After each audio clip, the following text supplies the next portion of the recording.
Gigantomaquia. El colosal ejército avanzaba sin prisa ni pausa hacia el lugar.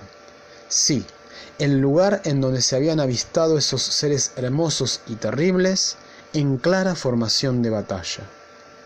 Estaban ahí sin moverse, pero por espías e informantes de incógnito, el ejército del poderoso y hábil Nisfred sabía que esos seres controlaban mentalmente a los mortales, haciendo que se maten a sí mismos, sumiéndolos previamente en un estado de inconsciencia.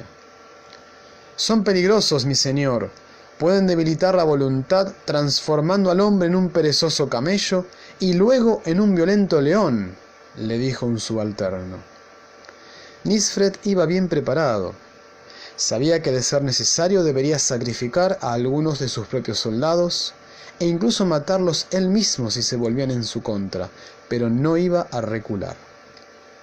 Había prometido a su amada Salomé que volvería victorioso, y eso es lo que haría.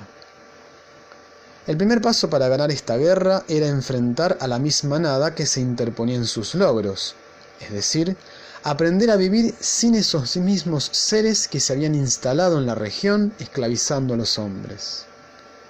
El segundo paso sería redactar sus propias leyes, o sea, dejar de lado las que habían sido impuestas por los seres que por alguna extraña razón muy pocos cuestionaban.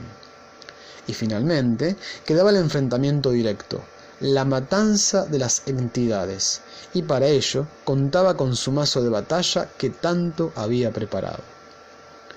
Al llegar al lugar señalado, notó una calma inusual y la excesiva tranquilidad de los caballos, que se comportaban extrañamente mansos. De hecho, tuvo que desensillar junto a sus guerreros y proseguir a pie. Para su sorpresa, se encontró con los seres cara a cara por voluntad de ellos, y resultaron ser solo 3. Ante un sutil movimiento de las manos de los seres, el ejército humano empezó a luchar entre sí, pero Nisfred resultó totalmente inmune. Entonces pensó: «Tendré que lidiar con estos 3 seres solo. No puedo perder el tiempo porque mis hombres morirán». Con la velocidad de un rayo, preparó su mazo y golpeó ferozmente a uno de los seres, que cayó muerto en el acto.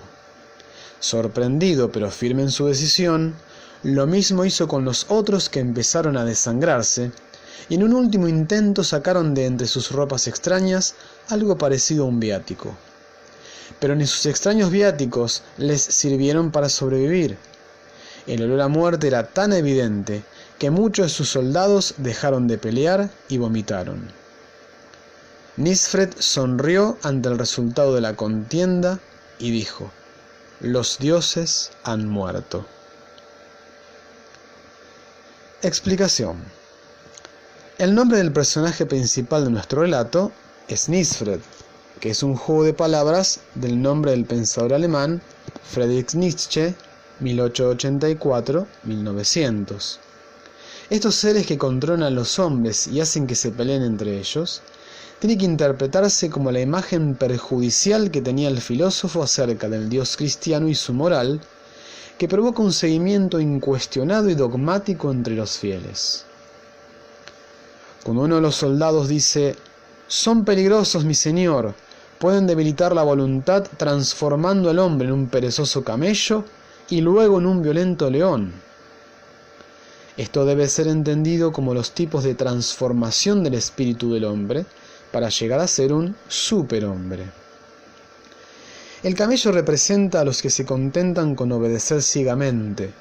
Solo tienen que arrodillarse y recibir la carga, soportar las obligaciones sociales, obedecer sin más a los valores que se presentan como creencias.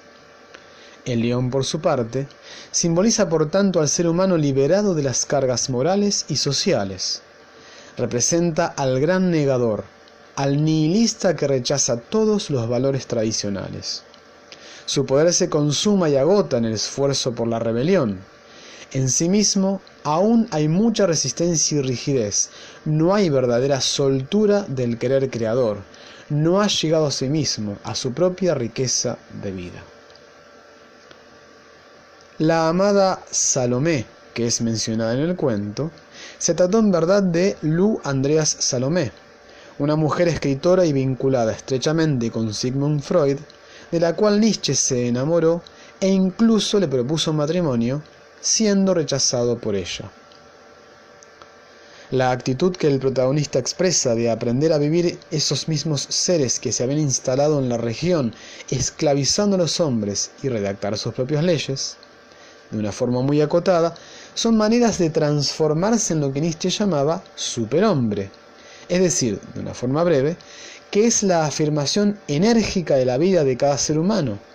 Este es el creador y dueño de sí mismo y obviamente de su vida, de sus criterios y creencias, reforzando su voluntad de poder y llegando a ser así un espíritu libre. Por esa razón se dice que Nietzsche se lo definía como un pensador vitalista. Cuando en el cuento se explica que Nisfred posee un martillo como arma, esto debe entenderse que para el propio pensador alemán, su propio sistema de pensamiento hábil y afiladamente crítico, metafóricamente lo describe en su libro La Gaya Ciencia como una filosofía del martillo.